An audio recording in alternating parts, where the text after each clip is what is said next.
शुभ अशुभ निर्णय गाई को केतेबेले देखिले कौन सब संकेत मिले शकुन विचार। आज आम आपण को जनइबू गाई माता को देखा केतेबेले शुभ केतेबेले अशुभ फल प्रदान करिथाए। केतेक गृहपालित पशु यथा गाई बिराड़ी कुकुर पक्षी एवं केतेक वन्यजंतु यथा बाघ भालू हरिण सिंहठार अनेक प्रकार प्राक सूचना मिलता है। प्रत्येक सूचना आम शुभ एवं अशुभ निर्णय करिथाउ।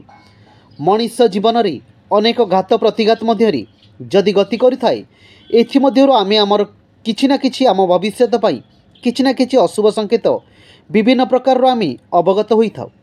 तेबे आसंतु जानिबा केतेबेले गाई देखिबा शुभ एवं अशुभ संकेत।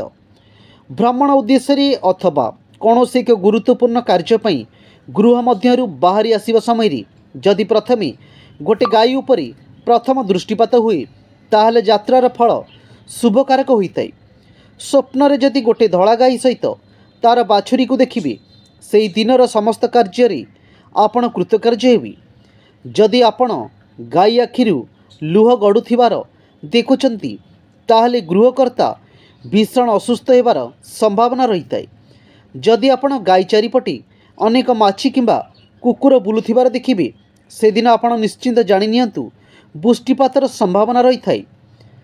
जदि सूर्य उदय पर गोटे गाई तार बाछुरी बिना डाकरारी गृहर मुख्य प्रवेश द्वार आसी छिड़ा हो जाए तेबे यह अत्यंत शुभदायक होता है। तो जानिले गाईर विचार तार अशुभ अशुभ लक्षण।